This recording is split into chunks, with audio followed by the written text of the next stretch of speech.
Este máster me ha permitido combinar mis dos pasiones, la parte tecnológica con lo más emocional y humano del diseño, y me quedo muy contenta sobre todo con la experiencia, con la gente que he conocido, los profesores y todo lo que he aprendido durante este tiempo.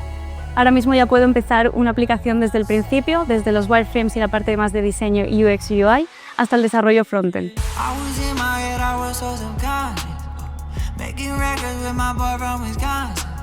Me ha parecido un máster bastante completo, ya que vemos todas las fases de producción de una página web, desde el inicio y la ideación de esta hasta el diseño, el desarrollo y sacarla en producción. La verdad que me siento bastante preparado para entrar en el mercado laboral, ya que he aprendido nuevas tecnologías, nuevos lenguajes de programación, a hacer diseño responsive y a trabajar en equipo.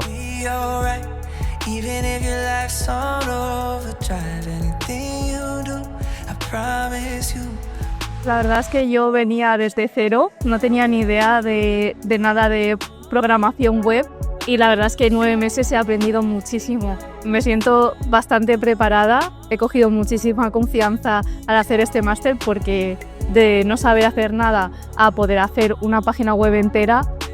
vamos, ha sido un salto increíble.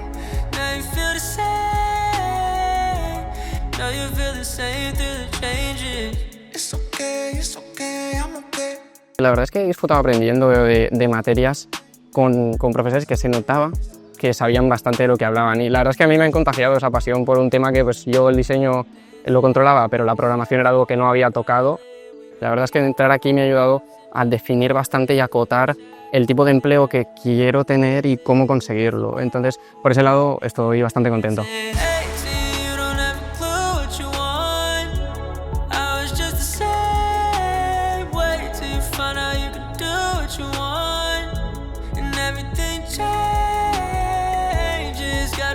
Pues en el desarrollo de este máster me lo he pasado súper bien y sobre todo me quedo con los compañeros, con la gente que he conocido aquí, con los profesores y todo lo que he aprendido, porque yo venía desde una rama del diseño y gracias al máster he aprendido un montón también de la rama del desarrollo frontend y me siento muchísimo más preparada a la hora de buscar trabajo y a la hora de dirigirme a las empresas. Es un mundo diferente, me siento mucho más segura.